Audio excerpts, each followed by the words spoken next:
आज हम जो शिक्षण जो प्रगति है, शिक्षण टीचिंग जो जिसको आप बोलते हो टेक्निक्स है, उनका अध्ययन करेंगे। देखिए जो शिक्षण विधि और प्रविधि उनका हम अंतर इसके बाद देखेंगे। जो विधि होती है वो तो होगी आपकी मेथड और ये प्रविधि आपकी टेक्नोलॉजी टेक्निक, ठीक है। जो device and techniques of teaching यानी शिक्षण यानी अध्यापन की उक्तियां या रीतियां या युक्तियां गुरु और प्रविधियां तकनीकी, यानी इस सबका हम एक ही अर्थ लेके चलेंगे, वो है प्रविधि, ठीक है। ज्यादातर एग्जाम में ये पूछता है कि जो शिक्षण विधि है और प्रविधि में क्या अंतर है। विधि तो हमारी जो मेथड हो गया, ठीक है, टीचिंग मेथड, और ये आपकी टीचिंग टेक्नोलॉजी जो टेक्निक्स है। देखो इनमें हमने 19 मान लिया, 20 मान लिया, 21 मान, जितनी चाहे आप जोड़ते रहो, वो कमी है। मुख्य एग्जाम में जो पूछी जाती है वो ये हम पढ़ लेते हैं। सबसे पहला है विवरणोक्ति नरेशन टेक्निक। इसके अंदर क्या होता है, कोई भी घटना होती है उसको आपने देखा है तो या तो फिर सुना है, तो आप उस घटना का ब्यौरा लिखने के लिए बच्चों को दोगे, यानी बच्चे जाकर कक्षा के बाहर उस घटना के बारे में घर से लिख के लाएंगे, ठीक है। यानी घटना का जो ब्यौरा होता है वो इसमें लिखा जाता है, इसमें विवरण होते हैं। किसी कोई भी घटना है उसके बारे में जानकारी एक ब्यौरे के रूप में विवरणोक्ति में ली जाती है। फिर है वर्णनोक्ति डिस्क्रिप्शन टेक्निक, यानी कोई भी वस्तु है उसके जो गुण और अवगुण है, ठीक है, उसके बारे में शब्दों द्वारा प्रदर्शन। कोई भी है शब्दों द्वारा उसको प्रदर्शित किया जाए, ठीक है। यानी कोई घटना हुई या फिर कोई भी ऐसे मानो कोई विषय वस्तु है या कोई प्रकरण है, उसके गुण अवगुण आप विद्यार्थियों को बताओगे, तो आप कैसे बताओगे उसको, आप बताओगे वर्णनोक्ति के द्वारा, डिस्क्रिप्शन टेक्निक के द्वारा, शब्दों द्वारा आप उसको प्रदर्शित करोगे, विद्यार्थियों को उसको प्रत्यक्ष रूप से बताओगे। फिर है उदाहरणोक्ति इलस्ट्रेशन या एग्जाम्पल टेक्निक। इसमें क्या होता है, कोई भी जो बात सूक्ष्म जो अमूर्त रूप है, यानी अमूर्त यानी जो आप काल्पनिक है उसको मूर्त रूप प्रदान करते हैं उदाहरण द्वारा। यानी कोई भी काल्पनिक जो वस्तु है उसको आप उदाहरण के द्वारा कक्षा में वास्तविक रूप में बच्चों को बताते हैं। जैसे का टीचिंग मॉडल हो गया, वो एक कोशिका की जो इसे मान लो संरचना है वो बच्चों को दिखाई नहीं देती, वो काल्पनिक है, तो आप उदाहरण यानी मॉडल के द्वारा आप विद्यार्थी को वो चीज बता देते हो, या फिर उदाहरण द्वारा कोई चित्र विद्यार्थी को ब्लैक बोर्ड पर समझाते हो बताकर। यानी उदाहरण द्वारा कोई भी कठिन से कठिन जो विषय वस्तु है उसको आसान बना देते हैं, ठीक है। कठिन जो विषय वस्तु उसको आसान बनाने के लिए हम उदाहरणोक्ति का प्रयोग या प्रविधि का प्रयोग करते हैं। फिर है प्रश्नोक्ति, यानी बच्चों के मन में क्या रहता है, जिज्ञासा रहती है, शंकाएं रहती है, या फिर उनकी क्षमताओं को हम कैसे, या फिर उन्होंने कितना ज्ञान प्राप्त किया है, तो हम उसका जो ज्ञान है कैसे प्राप्त करेंगे, यानी जो उसका आभास हमें कैसे होगा, हम प्रश्न मित्रों से पूछेंगे, यानी हम प्रश्नोक्ति यानी क्वेश्चन टेक्निक का प्रयोग करेंगे। यानी बच्चों की शंका है मन में या कोई समस्या है उसके हल के लिए इसका प्रयोग करते हैं, ठीक है। फिर है नियत कार्य असाइनमेंट टेक्निक, यानी बच्चों को होमवर्क क्यों दिया जाता है, कक्षा में आप पढ़ाते हो तो पढ़ाने से पहले आपने जो शैक्षिक उद्देश्यों का निर्धारण किया, अपेक्षित व्यवहार का परिवर्तन का को लिखा है, यानी ज्ञान अवबोध ज्ञान उपयोग कौशल अभिरुचि अभिवृत्ति का निर्धारण आपने किया है, उनकी प्राप्ति कक्षा में नहीं हो पाती, तो उनकी पूर्ण रूप से प्राप्ति के लिए, यानी उद्देश्यों की पूर्ण रूप से प्राप्ति कब होगी, उद्देश्य पूर्ण रूप से प्राप्त करने के लिए आप बच्चों को कार्य देते हो, नियत कार्य देते हो कि इसके बारे में और जानकारी आपको घर से लेके लानी है, तो आपको क्या होता है, उद्देश्य की पूर्ण प्राप्ति हो जाती है। ये तो 5 आपके सिलेबस में है। एक आपका छठा है, ये 19 में मैंने लास्ट में लिखा है, देखो क्षेत्रीय भ्रमण या शैक्षिक पर्यटन प्रविधि, फील्ड ट्रिप या एजुकेशन एग्जीबिशन टेक्निक। इसमें क्या होता है कि जो बच्चे हैं उनको कोई भी पाठ्यक्रम से संबंधित या फिर कोई विषय वस्तु या प्रकरण है उससे संबंधित वो जानकारी देना है किसी के लिए, या महल या बावड़ी या फिर कोई जंतुआलय हो गया या फिर कोई झील हो गई, नदी हो गई, उसके पहाड़ हो गया, उसके बारे में जानकारी देने के लिए वास्तविक रूप में हम वहाँ बच्चों को शैक्षिक भ्रमण के लिए ले जाते हैं और उस विषय वस्तु या प्रकरण के बारे में वहाँ उनको बताते हैं, ठीक है। फिर आपका छठा है कहानी कथन उक्ति स्टोरी टेलिंग टेक्निक। इसमें क्या होता है, जो विवरण वर्णन हो गया, उदाहरण हो गया, प्रश्न, इन सभी का क्या आंशिक रूप से इनको लिया जाता है और जो वास्तविक तथ्य होते हैं या कोई घटना होती है उसको जो प्रयोग तो करते हैं परंतु उसमें काल्पनिकता और जोड़ देते हैं, यानी काल्पनिक रूप से बच्चों को बताते हैं ताकि वो कल्पना उसके अंदर जोड़ देते हैं ताकि बच्चों को अच्छी लगे और विषय वस्तु का जो या जो प्रकरण उसका ज्ञान बच्चों को हो जाए। ठीक है, फिर स्पष्टीकरण उक्ति, एक्सप्लेनेशन टेक्निक, यानी कोई सूक्ष्म गहरी या सूक्ष्म जो बातें होती है, सूक्ष्म ज्ञान है या फिर जो प्रकरण का कोई विषय वस्तु या कोई शिक्षण बिंदु इतना गहरा है या सूक्ष्म है, बच्चों को समझ नहीं आ रहा हो तो आप स्पष्टीकरण उक्ति का प्रयोग करोगे और उस सूक्ष्म जो विषय वस्तु है उसको बच्चों को बताओगे। फिर कथन उक्ति, स्टेटमेंट टेक्निक, यानी बच्चों को कोई चीज समझ नहीं आ रही तो आप पूर्ण रूप से समझाने के लिए, यानी पूर्ण रूप से बच्चों को समझाने के लिए, पूर्ण ज्ञान कराने के लिए या समझाने के लिए कथन जो स्टेटमेंट टेक्निक है उसका प्रयोग करोगे। यानी आपने बच्चों से प्रश्न पूछा तो बच्चों ने उसका जवाब नहीं दिया तो आप उसको अच्छी तरह समझाने के लिए ताकि अगली बार जब भी आप प्रश्न पढ़ो तो आपको उत्तर दे पाए, इसके लिए आप क्या करते हो, कथन उक्ति का प्रयोग करते हो, स्टेटमेंट टेक्निक का प्रयोग करते हो। ये उक्ति किससे जुड़ी हुई है, आपकी प्रश्न उक्ति से जुड़ी हुई है। यानी आपने प्रश्न किया तो उत्तर मिले नहीं मिला तब आप क्या कर रहे हो, कथन उक्ति का प्रयोग कर रहे हो उनको समझाने के लिए। तो ये कथन उक्ति है वो प्रश्न उक्ति से जुड़ी हुई है, उसी का एक भाग है। फिर है तुलना उक्ति, कंपैरिजन टेक्निक। इसके अंदर क्या होता है, यानी कोई विषय वस्तु हो गई या फिर कोई नियम हो गया या सिद्धांत हो गया, उसके बारे में दूसरे सिद्धांत से तुलना करना या नियम से तुलना करना या विषय वस्तु से तुलना की जाती है, उसके गुण अवगुण देखे जाते हैं और बच्चों को इसके आधार पर तुलना करके ही समझाया जाता है। यानी जो गुण अवगुण है, गुण या दोष है या जो अंतर होता है वो बताने के लिए तुलना उक्ति का प्रयोग किया जाता है। फिर अभ्यास उक्ति, प्रैक्टिस टेक्निक। इसके अंदर क्या होता है, जो थॉर्नडाइक ने सीखने के नियम बताए हैं,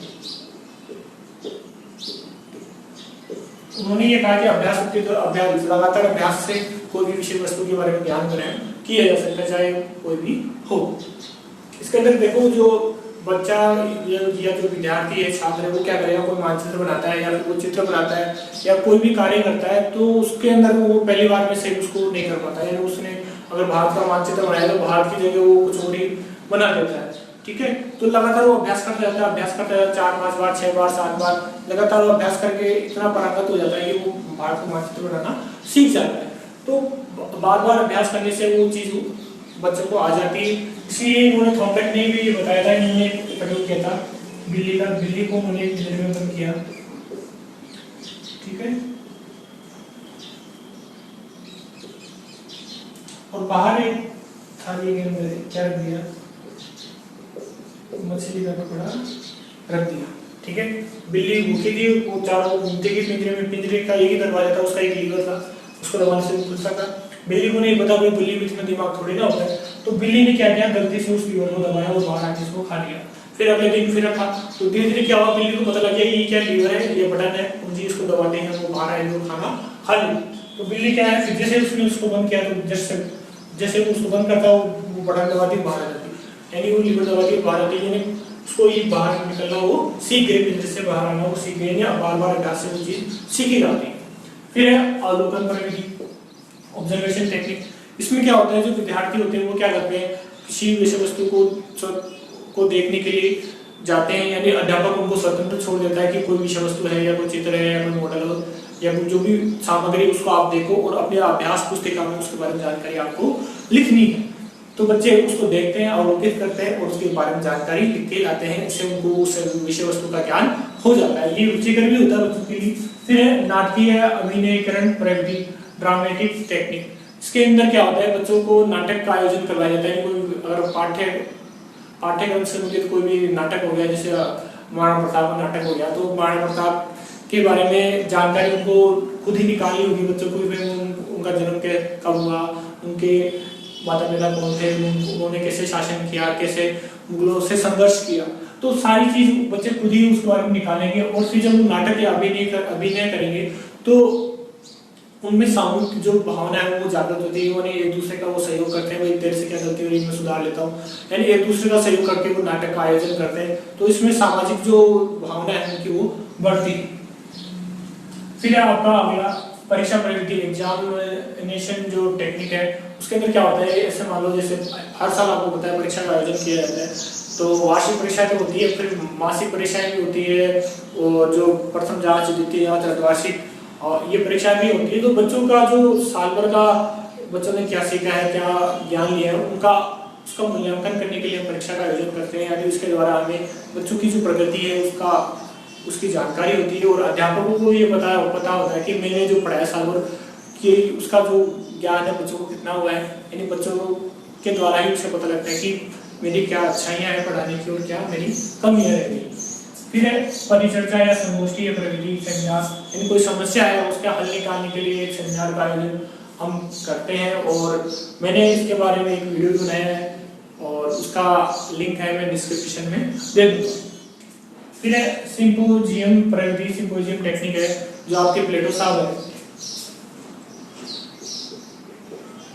इन्होंने इसका प्रविधि का प्रादुर्भाव किया था। इन्होंने मनोरंजन युक्त जो वाद विवाद है इसका प्रारंभ किया। उस मनोरंजन युक्त जो वाद विवाद है या जो सिंपोजियम प्रविधि है उसके अंतर्गत सब जो समस्या है उसका वाद विवाद क्रोध पूर्वक या गुस्से में आकर नहीं निकालते, वाद विवाद भी नहीं करते, मनोरंजन पूर्वक इसका वाद विवाद किया जाता है और समस्या का हल निकाला जाता है।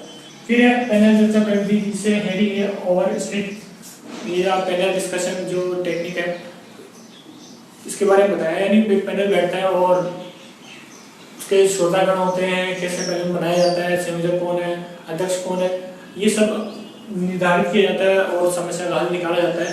इसका भी मैंने एक वीडियो बनाया है, उसका भी आपको लिंक डिस्क्रिप्शन में मिल जाएगा। फिर है सम्मेलन विधि, ठीक है, कॉन्फ्रेंस टेक्निक। इसके अंदर एक समय सीमा निर्धारित होती है कि आपको इतने समय के अंदर आपको क्या निकालना है, किसी समस्या का हल निकालना है या फिर कोई भी आपको प्रकरण या टॉपिक होता है उसके बारे में ज्ञान विद्यार्थी को देना होता है। फिर है कार्यशाला प्रविधि, वर्कशॉप टेक्निक। इसमें क्या होता है, क्रियात्मक या मनोचालित जो पक्ष है उसका विकास किया जाता है छात्रों का, यानी साइको मोटर डोमेन का विकास किया जाता है। इसमें क्या होता है, यानी वर्कशॉप जो शब्द है इंजीनियरिंग से ले गया है, वहाँ पर कोई भी चीज का नया उत्पादन किया जाता है। वैसे ही शिक्षा से संबंधित कोई भी नई चीज का उत्पादन करने के लिए हम कार्यशाला का आयोजन करते हैं। इसमें भी हम अध्यक्ष बुलाते हैं और छात्रों को बुलाते हैं, विशेषज्ञों को बुलाते हैं। और कार्यशाला के ऊपर भी मैंने एक वीडियो बना रखा है, उसका भी जो लिंक है डिस्क्रिप्शन में आपको मिल जाएगा। फिर है आपका क्षेत्रीय भ्रमण। क्षेत्रीय भ्रमण मैंने पहले भी समझा दिया, आपके सिलेबस में भी है। और क्षेत्रीय भ्रमण जो शैक्षिक जो पर्यटन विधि है इसके अंदर छात्रों को बाहर किसी किले या महल या फिर जो जंतुआलय है या फिर झील है, नदी है, पहाड़ है, उनको दिखाने के लिए ले जाते हैं और बच्चे खुद ही प्रत्यक्ष रूप से वहाँ देखकर अनुभव करते हैं और उसके बारे में जानकारी अपने अभ्यास पुस्तिकाओं में लिख कर लाते हैं और उनको उस विषय वस्तु के या प्रकरण या टॉपिक के बारे में ज्ञान हो जाता है। ठीक है, शिक्षण जो विधि है और शिक्षण प्रविधि है उसमें क्या अंतर है, डिफरेंस बिटवीन शिक्षण मेथड एंड शिक्षण जो teaching method and teaching technique. देखो सबसे पहले इधर अंदर का आधार लिया है, यहाँ पे शिक्षण विधि और यहाँ पर शिक्षण प्रविधि। ठीक है, जो विधि है, विधि का जो अर्थ होता है वो देखेंगे। विधि का जो अर्थ है यानी व्यवस्था आदि का धन, यानी कोई कार्य है उसकी जो व्यवस्था कैसे की गई, ठीक है, या उसका जो कार्य की जो प्रणाली है वो कैसे, यानी शिक्षण विधि का अर्थ हो गया शिक्षण की व्यवस्था का ढंग, ठीक है, शिक्षण की प्रणाली। फिर है शिक्षण जो प्रविधि है उसके ऊपर आते हैं। प्रविधि का अर्थ होता है किसी विशेष कार्य को करने हेतु बनाई गई विशेष प्रक्रिया या कौशलपूर्ण दक्षता या प्रवीणता। यानी प्रविधि का अर्थ हो गया विशेष प्रक्रिया या कौशलपूर्ण दक्षता या प्रवीणता, यानी आप किसी चीज में प्रवीण हो, ठीक है, वो क्या कि आप प्रवीणता के जो काम जो प्रविधि या जो क्रिया विशेष क्रिया काबिल होगी वो प्रविधि है। कुशलपूर्ण जो दक्षता है किसी कार्य को करने की वो भी क्या है, प्रविधि कहलाती है। यानी विशेष रूप से आप वो कार्य करते जो और नहीं कर पाते वही क्या है, प्रविधि है। वो विशेष क्रिया क्या है, प्रविधि। यानी जो दूसरे व्यक्ति नहीं कर पाए आप विशेष क्रिया द्वारा वो कार्य कर दो तो वो विशेष प्रक्रिया ही क्या है, प्रविधि। इसलिए जो शिक्षण जो प्रविधि है किसी विशेष यानी शिक्षण के दौरान शिक्षण कार्य करने के लिए कोई यानी कोई कठिन पढ़ाते समय कोई कठिन चीज आ गई, ठीक है, तो उस विशेष कठिन चीज को समझाने के लिए विशेष जो प्रक्रिया अपनाओगे वही क्या हो जाएगी आपके लिए शिक्षण प्रविधि हो जाएगी। फिर है उसकी जो परिभाषा है, ये परिभाषा देखिए ईवी वेस्ले के अनुसार शिक्षा में शिक्षण विधि नामक शब्द, ठीक है, शिक्षक द्वारा पथ प्रदर्शित की हुई उन क्रियाओं पर एक मात्रा है जो छात्रों के द्वारा सीखने में परिणत हो जाती है। यानी ऐसी मात्रा है, यानी ऐसा वो समूह है क्रियाओं का, ठीक है, जो बच्चों को सिखाने के लिए काम में ली जाती है और छात्रों के सीखने के रूप में काम में आ जाती है। फिर इसकी जो प्रविधि है, शिक्षण विधि की प्रविधि की एएच गोल्डिक के अनुसार देखिए, शिक्षण प्रविधियां शिक्षक के यंत्र है। क्या है? यंत्र है, ठीक है। और यदि उत्तम कार्य का संपादन करना है तो उचित यंत्रों का उचित रूप में प्रयोग करना आवश्यक है। यानी इनका प्रयोग शिक्षा के दौरान बीच बीच में वो करते हैं ताकि बच्चों को अच्छी तरह समझ में आ जाए और विषय वस्तु का ज्ञान हो जाए। फिर संबंध देखिए, संबंध में देखो जो शिक्षण उद्देश्य से प्रत्यक्ष संबंधित होती है क्या? शिक्षण विधि। ये डायरेक्ट होती है, बिल्कुल सीधे रूप में संबंधित होती है। ये क्या है? अप्रत्यक्ष रूप से शिक्षण उद्देश्यों से संबंधित होती है। कौन? शिक्षण प्रकृति। फिर इसकी जो प्रकृति है वो स्वतंत्र होती है। कौन?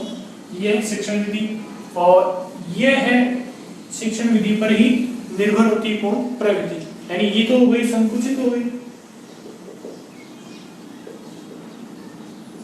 और ये आपकी व्यापक मान, ठीक है। फिर इसकी जो भावना है वो है कैसे कार्य करे के आधार पर उसकी भावना होती है। ये हमको शिक्षण जो विधि है वो कैसे आपको पढ़ाना है वो बताती है। और ये है किसके साथ कार्य करें की भावना रहती है। मतलब जो शिक्षण जो प्रविधि है वो आपको बताती है कि जो शिक्षण जो कार्य है किसके साथ यानी कार्य करना है। फिर है योजना, ये निश्चित शिक्षण योजना के तहत बनाई जाती है। कौन? शिक्षण विधि। यानी आप एक लेसन प्लान पूरा बनाते हो इसके लिए। फिर है शिक्षण विधि की योजना पर आधारित होती है। ये शिक्षण जो विधि है उसकी योजना के आधार पर ये बनाई जाती है। कौन? शिक्षण प्रविधि की योजना। फिर है महत्व, ये विषय वस्तु का क्रमबद्ध ज्ञान देती है। कौन? शिक्षण विधि, टीचिंग मेथड। फिर है जो शिक्षण प्रविधि है, टीचिंग जो टेक्निक है, वो शिक्षण को रुचियुक्त अधिगम युक्त बनाने के लिए मनोविज्ञान और तर्क युक्त ज्ञान का प्रयोग करती है, इसलिए महत्वपूर्ण है। फिर है प्रयोग, ये है विषय का ज्ञान देने के लिए प्रयोग की जाती है शिक्षण विधि। और जो प्रशिक्षण प्रविधि है वह जो विषय वस्तु का संप्रत्यय है या तथ्य है, पद है, जो भी शिक्षण बिंदु है उसको समझाने के लिए काम में ली जाती है। शिक्षण जो उक्तियां हैं प्रविधि है उसके अंदर पहले आपकी जो विवरण दिया प्रविधि नरेशन टेक्निक। इसके अंदर देखिए किसी घटना का ब्यौरा देना ही क्या कहलाता है? विवरण कहलाता है। किसी घटना को आपने देखा, ठीक है, देखने के बाद उस तथ्य या घटना के बारे में आप किसी और को बताओगे, वही क्या हो गया ना? विवरण हो गया। फिर है जो ज्ञान या जानकारी किसी घटना या तथ्य के बारे में उसको जो करना होगा, ठीक है, जैसे आपने उसको देखा है वैसे के वैसे, जो का क्यों, जैसे आपने देखा वैसा वैसे ही बताना किसी को विवरण कहलाता है। फिर है जब प्रश्नों का जो वांछित उत्तर नहीं मिलता है इसको प्रयोग कक्षा में करते हैं। नहीं, आपने किसी घटना या तथ्य के बारे में बच्चों से पूछा तो उन्होंने नहीं बताया तो आप उस घटना को जैसे आपने देखा, जो करते हो आपने देखा वैसा का वैसे ही क्या है, आपको उसको कक्षा में बच्चों को बताना ही क्या कहलाएगा? विवरण कहलाएगा, ठीक है। इसका प्रयोग देखो कैसे करोगे? देखो विवरण छात्रों की आयु के अनुसार सरल स्पष्ट भाषा में किया जाए। जो विवरण की भाषा है अलंकृत भाषा प्रयोग में नहीं ले, यानी अलंकार वाली जो भाषा है विद्वानों वाली वो प्रयोग में नहीं लेनी चाहिए। आसान भाषा हो, एक बार में बच्चों के समझ में आ जाए ऐसी हमारी भाषा होनी चाहिए, ठीक है। छात्रों की मानसिक क्षमता और रुचि के अनुसार प्रस्तुत किया जाए। बच्चों की जो मानसिक क्षमता है और उनकी जो रुचि है उसके अनुसार उस घटना का वर्णन किया जाना चाहिए। ऐसे नहीं कि उनकी जो क्षमताएं भाई कम हो और आप उससे ज्यादा चीज उनको बता रहे हो, ऐसा नहीं किया जाना चाहिए। फिर है प्रश्न उक्ति या जो प्रविधि का प्रयोग भी किया जाना चाहिए। विवरण उक्ति प्रश्नोक्ति का क्या है? पूरक की पूरक है। मतलब मैंने यहाँ बताया प्रश्नों के वांछित उत्तर नहीं मिले, यानी प्रश्नों का उत्तर नहीं मिला तो प्रश्नोक्ति के बाद ही आप किसका प्रयोग कर सकते हो? आप विवरण उक्ति का प्रयोग कर सकते हो। यानी जो विवरण उक्ति है वो प्रश्न उक्ति का ही पूरक है। प्रश्न पूछने के बाद बच्चों ने जवाब नहीं दिया किसी ने भी, तो आप विवरण उक्ति का प्रयोग करते हैं। फिर मुख्य विषय या बिंदु से भटकाव न हो, यानी आप जिस बिंदु या प्रकरण के बारे में पढ़ा रहे हो उसके अलावा कोई और चीज नहीं आप पढ़ाएं, ये ध्यान रखें। फिर विवरण ऐसा प्रस्तुत किया जाना चाहिए कि छात्रों को लगे कि वे स्वयं उस तथ्य या घटना के प्रत्यक्षदर्शी, प्रत्यक्षदर्शी हैं, यानी उनकी आंखों के सामने ऐसी घटना घटित हो रही हो, आप ऐसे उनके सामने प्रस्तुत करें कि हम वास्तव में उनको लगे कि हम ये तो हमने ही देखा है। बच्चों को ऐसे लगे कि अध्यापक ने नहीं देखा, हमने खुद ने उस घटना को अच्छी तरह लाइव देखा। ठीक है, शिक्षा की जो उक्ति है, जो प्रविधि है, उसमें दूसरा है आपका वर्णन उक्ति या प्रविधि, डिस्क्रिप्शन टेक्निक। इसमें देखो शब्दकोश के अनुसार इसका जो परिभाषा है वो है वर्णन किसी वस्तु के गुणों तथा रूप को शब्दों के द्वारा प्रदर्शित करने की क्रिया है। एक ऐसी क्रिया जिसमें हम किसी के भी गुण है उनको हम शब्दों द्वारा क्या करते हैं, प्रदर्शित करते हैं। किसके द्वारा? शब्दों के द्वारा हम प्रदर्शन उसका करते हैं।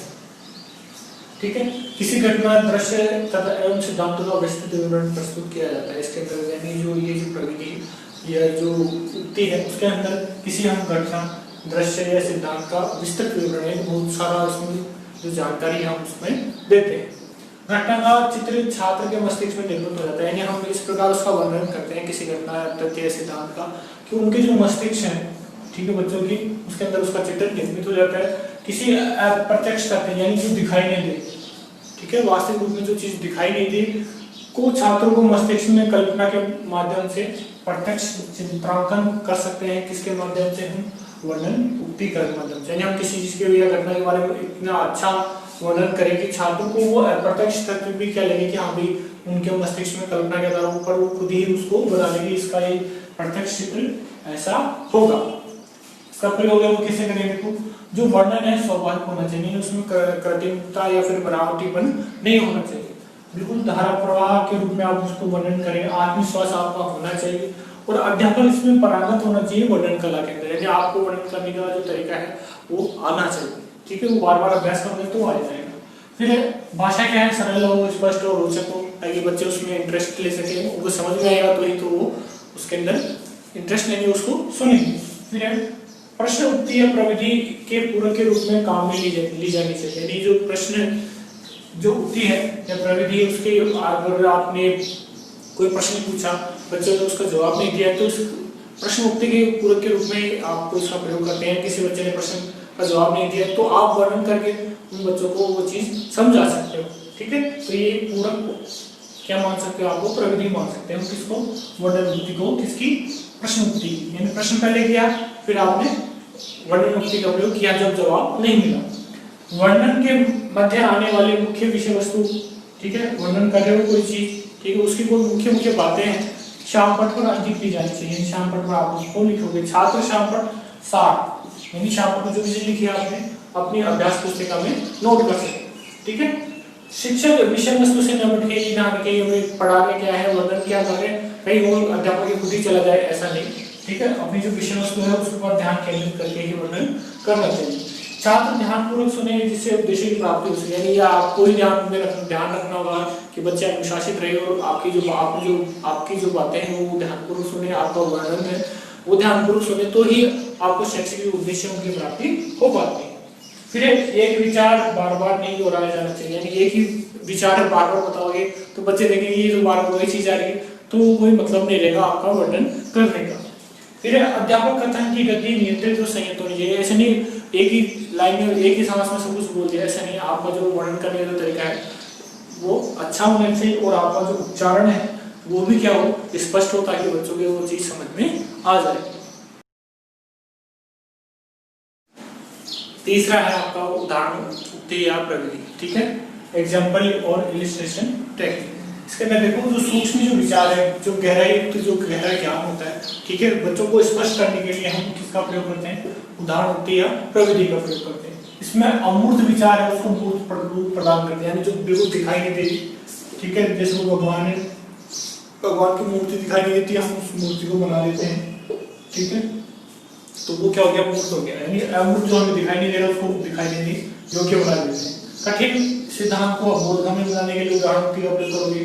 अरोचक विवरण को रोचक बनाने के लिए, अस्पष्टता को स्पष्ट करने के लिए आप क्या किसका प्रयोग करोगे? उदाहरण उक्ति का प्रयोग करोगे। उपयुक्त स्थल पर, ठीक है, उपयुक्त समय और उपयुक्त उदाहरण का प्रयोग शिक्षण को रोचक एवं प्रभावी बना देता है। छात्र रुचि को विषय में बनाए रखते हैं, यानी छात्रों की जो रुचि है कब विषय में बनी रहेगी, जब जो आप उपयुक्त स्थल और उपयुक्त समय पर उपयुक्त उदाहरण का प्रयोग करोगे। किताबी भाषा से, ठीक है, कुछ नियम सिद्धांत और उदाहरण छात्रों के मस्तिष्क में उनका सही चित्रांकन नहीं हो पाता, यानी जो जो नियम सिद्धांत है और उनकी भाषा आप किताबी भाषा का प्रयोग करोगे तो बच्चों के समझ में नहीं आएगी, ठीक है, ठीक है, अस्पष्टता रहती है। इसको स्पष्ट करने के लिए आप उदाहरण प्रवृत्ति का प्रयोग करते हैं। उदाहरण के हम दो प्रकार माने हैं, पहला है मौखिक, जिसमें आप कक्षा अध्यापन के दौरान जो वक्तव्य देते हो, ठीक है, फिर लिखित या प्रदर्शनात्मक दूसरा आपका है, इसके अंदर जो चार्ट और चित्र है उनका प्रयोग आप करते हो बच्चों को समझाने के लिए, उदाहरण के तौर पर वो शामिल है।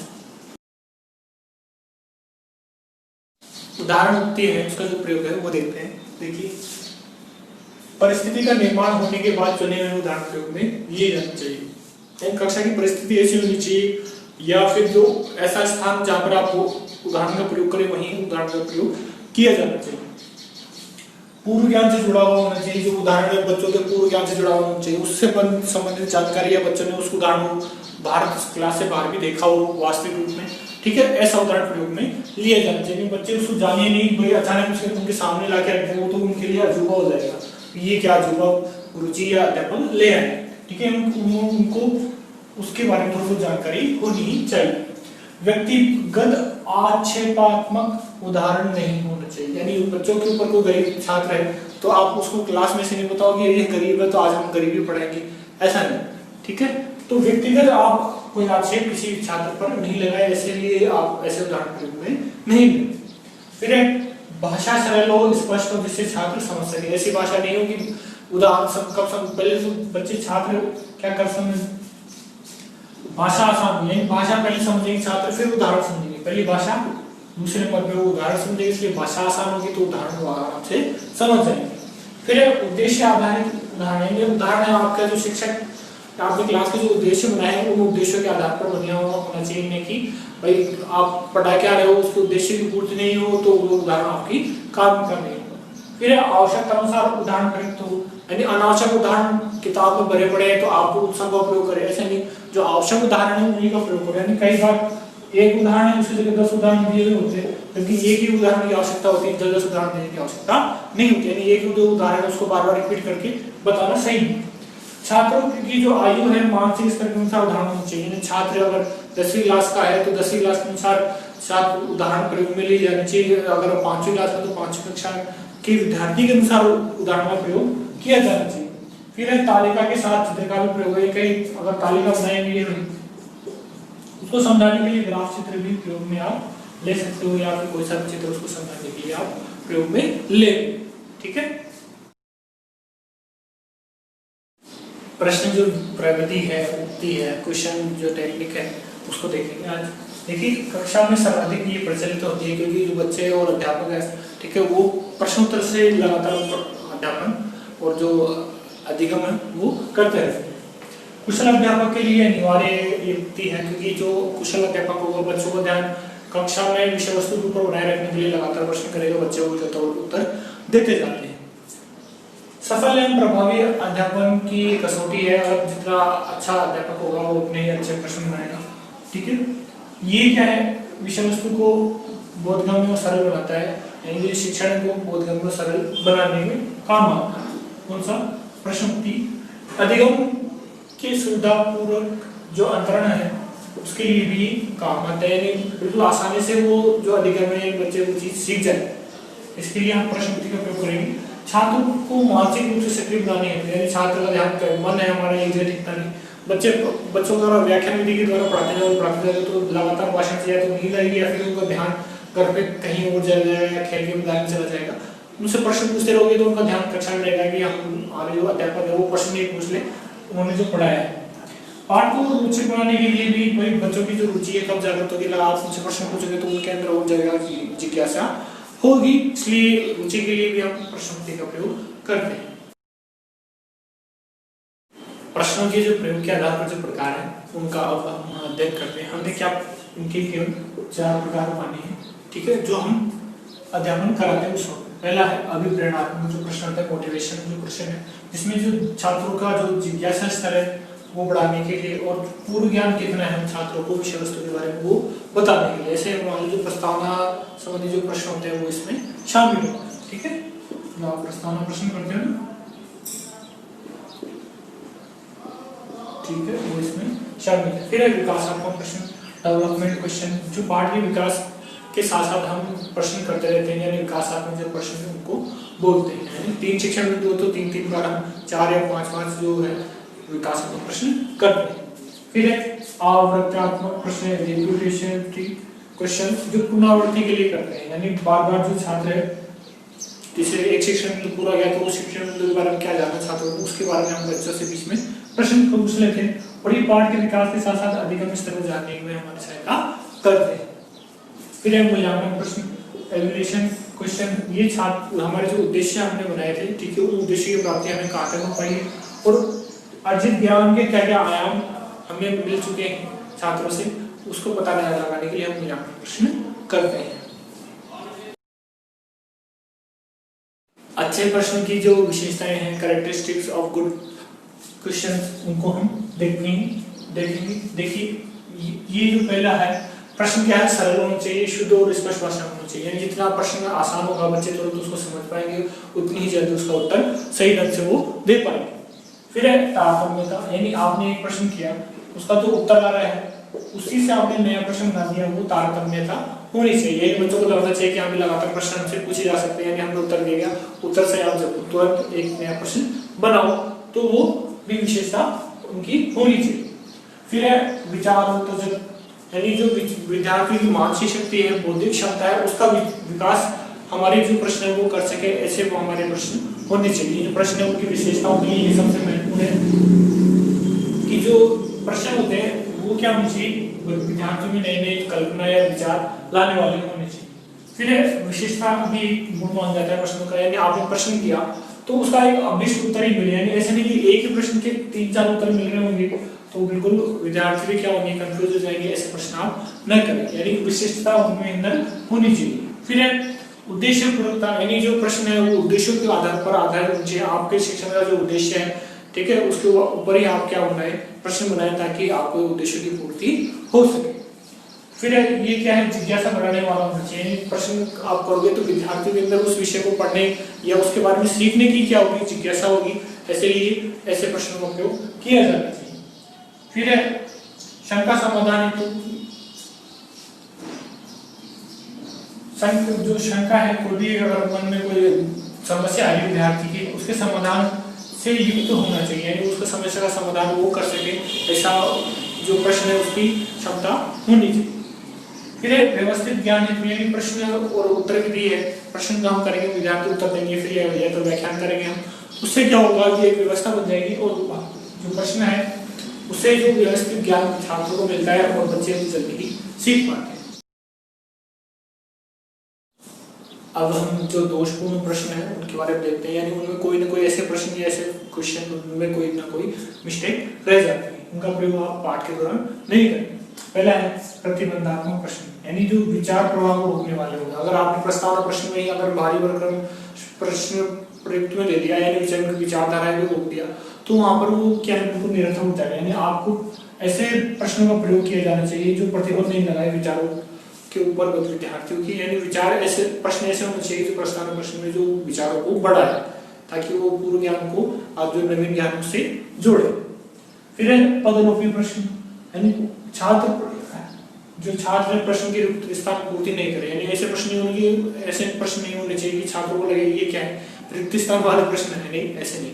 जैसे देखो भारत का सबसे बड़ा राज्य, आप इतनी लंबी लाइन बोलोगे तो फिर आपने कौन सा पूछा है, ठीक है, यानी इतनी लंबी लाइन बोलोगे तो बच्चे से सोचेंगे ये कौन सा है, ये यानी कौन सा आप बोलोगे उससे पहले बच्चे उसका जवाब राजस्थान दे देंगे, ठीक है। तो इतना दूर वो प्रश्न आपका नहीं होना चाहिए, यहाँ पर उनसे कौन सा राज्य भारत का सबसे बड़ा है, ठीक है, ऐसे शुरुआत में पता लग जाना चाहिए कि विद्यार्थियों को कि जो प्रश्न किया जा रहा है न कि रिक्त स्थान किया जा रहा है, ठीक है। इसलिए पदलोपी प्रश्न का प्रयोग न करें, यानी इसको जो इसके जो संगठन है उसको सही करें।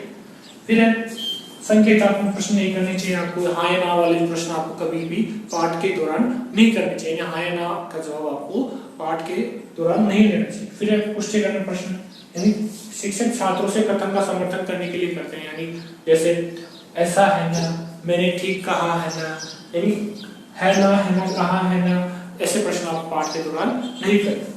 फिर आगे चलते हैं, पांचवा है सम्मिलित प्रश्न। ऐसे प्रश्न नहीं हो कि उस प्रश्न के अंदर बहुत सारे छोटे छोटे प्रश्न आप एक साथ ही कर लो, तो ताकि बच्चे उसका जवाब ही नहीं दे पाए, यानी पाठ के विकास के दौरान ऐसा आप प्रश्न नहीं करें। फिर अलंकारिक प्रश्न, यानी कठिन भाषा नहीं होनी चाहिए आपने प्रश्नों की, यानी इतनी कठिन भाषा कि बच्चों को समझ नहीं है कि गुरुजी ने प्रश्न क्या किया, जबकि उत्तर बहुत आसान था। ठीक है। फिर सुझावात्मक प्रश्न, यानी सोचने विचारने के लिए जो प्रश्न नहीं होते उनको, जैसे कोई आप पाठ के विकास के दौरान बच्चों से कोई सुझाव नहीं ले सकते, इसलिए सुझावात्मक जो प्रश्न है वो नहीं करें। यानी प्रश्न ऐसे होने चाहिए जो छात्रों को सोचने और विचारने के लिए प्रेरित करेंगे, कि जो सुझावात्मक प्रश्न होते हैं वो छात्रों को सोचने और विचारने के लिए नहीं होते। फिर व्याख्या प्रश्न, बहुत जो लंबे उत्तर वाले जो प्रश्न होते हैं उनके प्रयोग भी आप पाठ के विकास के दौरान न करें, ताकि बच्चे क्या है पूरा समय ही क्या है पाठ का विकास तो नहीं करेंगे, उसके जगह उत्तर ही देने लग जाएंगे, यानी पाठ का विकास नहीं हो पाता और सभी छात्र उत्तर नहीं दे पाते, यानी जो होशियार बच्चे हैं वही दे पाएंगे। इसलिए जो पाठ के विकास का आप करते हो उसके दौरान, या पाठ पढ़ाते हो या जो अध्यापन कराते हो उस दौरान इन प्रश्नों का प्रयोग आप नहीं करें। ठीक। प्रश्न करने के कुछ नियम है, उनका आप ध्यान रखिए जब आप अध्यापन जो कार्य करते हो। ठीक है। यानी पाठ पढ़ाने के दौरान हम प्रश्न करते हैं, तो उन प्रश्न को करते समय इन बातों का आप ध्यान रखें, इन नियमों का आप ध्यान रखें। यानी प्रश्न क्या हो, अति सरल भी हो ना अति कठिन हो, यानी प्रश्न क्या औसत रूप से होना चाहिए, ताकि जो होशियार बच्चे हैं और औसत बच्चे हैं और बुद्धि लब्धि वाले जो बच्चे हैं वो भी क्या है उसका जवाब दे सके। छात्रों की आयु और मानसिक स्तर का ध्यान रखें, प्रश्न क्या है कि विद्यार्थियों की जो आयु है, ठीक है, और उनका मानसिक जो स्तर उसके अनुसार बनाया जाना चाहिए। फिर विचारोत्तेजक प्रश्नों को के बाद समय दिया जाना चाहिए, यानी जो विचार करने योग्य जो प्रश्न है उनके लिए आप विद्यार्थियों को समय देता कि वो विचार करके उसका उत्तर दे पाए। फिर विद्यार्थियों का नाम लेकर प्रश्न किया जाए, यानी संकेत या हाथ के द्वारा नहीं, अभी आप जवाब दो या आप जवाब दो, ऐसे नहीं, विद्यार्थी का नाम दो, फिर वो बच्चा खड़ा होगा, फिर वो प्रश्न आप उनसे पूछें। फिर बार बार अनावश्यक रूप से न दोहराएं, यानी एक प्रश्न को 10 बार बोल रहे हो तो वो तो क्या है कक्षा की अनुशासनहीनता जैसी स्थिति हो जाएगी। छठा है क्या, क्यों, कैसे प्रश्न क्रम का प्रयोग करें, यानी ऐसे नहीं कि आप जो तारतम्यता बनाने के लिए छात्रों से इस तरह के प्रश्न करें, पहले क्या, क्यों, कैसे, यानी प्रश्न करने का क्रम एक आप निर्धारित करें ताकि विद्यार्थी उसका उत्तर लगातार दे सके। यानी प्रश्न करने का ढंग में विविधता होनी चाहिए, आपने पहले क्या वाले प्रश्न लिए, फिर क्यों वाले, कैसे वाले, इससे क्या है विद्यार्थियों के अंदर तर्कपूर्ण क्षमता विकसित होगी। फिर प्रश्न स्वाभाविक रूप से आप करें, ऐसे नहीं कि भाई अचानक बिल्कुल जैसे कोई प्रकांड विद्वान आप बन गए और वैसे आप उनसे प्रश्न पूछते हैं, ऐसे बिल्कुल सब नॉर्मल तरीके से आप उनसे प्रश्न पूछें। फिर व्यक्तिगत विभिन्नता का ध्यान रखें, कई होशियार बच्चे हैं, मंद बुद्धि वाले बच्चे हैं, उनका भी आप ध्यान रखें। ठीक है। सबसे पहला था प्रश्न आप पूछें, स्वाभाविक गति से प्रश्न पूछे, जल्दी जल्दी एक एक करके। आपने एक प्रश्न किया उससे जवाब नहीं है, उससे पहले आप दूसरा प्रश्न कर लेते हो, तो ऐसा नहीं, या फिर आपने एक प्रश्न अभी किया फिर एक प्रश्न 10 मिनट बाद करोगे, ऐसा भी आप नहीं करें। ठीक है। स्वाभाविक गति से आप प्रश्न पूछते रहे। फिर जिस कक्षा का ध्यान कक्षा में ना उससे अवश्य पूछिए, यानी कोई कक्षा कभी बच्चा है बाहर देख रहा है या फिर उधर उधर देख रहा है या फिर अपना जो ध्यान कक्षा में नहीं रख रहा, तो आप उससे अवश्य प्रश्न पूछिए, इससे वो छात्र की जिज्ञासा है कक्षा में हो जाए। यानी आप हमेशा प्रश्न करते समय या तो एम शेप में पूछे या डब्ल्यू शेप में, कक्षा की शेप में पूछे, यानी यहाँ बच्चे बैठे, यहाँ बच्चे बैठे, यहाँ बच्चे बैठे, यहाँ एक बच्चा बैठा है, यहाँ बैठे, यहाँ बैठे, यहाँ बैठे, इस शेप पे आप हमेशा प्रश्न पूछे, ऐसे लगेगा कि बच्चों का अभी वहाँ पूरी क्लास से प्रश्न पूछेंगे। फिर अच्छा आपने प्रश्न पूछता है कौन बता सकता है, ये नहीं बोले कभी कि मैं अच्छा आपने प्रश्न पूछता, अरे प्रश्न करना ही है तो 1 मिनट उसमें क्यों खराब करना। फिर दूसरा प्रश्न करने से पहले उत्तर नहीं दोहराए, यानी आपने प्रश्न किया उसका उत्तर आपको नहीं मिला तो आप उत्तर बताओगे कब, जब आप दूसरा जो प्रश्न पूछोगे उससे पहले। ठीक है। फिर प्रश्न सहानुभूतिपूर्ण होना चाहिए, ऐसे नहीं कि अगले की जैसे कोई गरीब छात्र है तो उसकी गरीबी की मजाक उड़ाने के लिए आपने प्रश्न कर दिया, ऐसा नहीं होना चाहिए। ठीक है। फिर विषय वस्तु से ध्यान भटकाने वाला नहीं, यानी जो विषय वस्तु क्या है और आप प्रश्न को और साथ पूछ रहे हो ऐसा नहीं विषय वस्तु से संबंधित आप प्रश्न हमेशा करें ताकि पाठ का विकास भी उसी दिशा में हो सके। छात्रों को भी प्रश्न करने का अवसर मिले ताकि उनकी शंका है, जो विचार है या वो समस्या उनके मन में वो दूर हो सके। संदेहात्मक जो प्रश्न न करें, यानी एक ही उत्तर मिले, अभिष्ट उत्तर मिले, ऐसे प्रश्न आप करें। प्रश्न जो प्रविधि है उसमें प्रश्नों के अलावा आप जो उत्तर ले रहे हो उसकी भी कुछ नियम है, या जो आप कैसे आप उत्तर लें, ठीक है, उत्तर लेने की जो विधि है वो देखें। उत्तर सहानुभूतिपूर्वक स्वीकार करें, यानी ऐसे नहीं कि आप बिल्कुल घमंडी इंसान जैसे लोग या फिर क्रूरतापूर्वक लोग, बिल्कुल सहानुभूति बच्चों को बिल्कुल आराम से खड़ा करें और उनको बोले आप उत्तर को, उनके उत्तर को आप आसानी से स्वीकार करें। फिर ठीक, निश्चित, सरल और संक्षिप्त भाषा में पूरे वाक्य में उत्तर देने पर सराहना करें, यानी उसको शाबाशी दें, उसको पुनर्वलन प्रदान करें।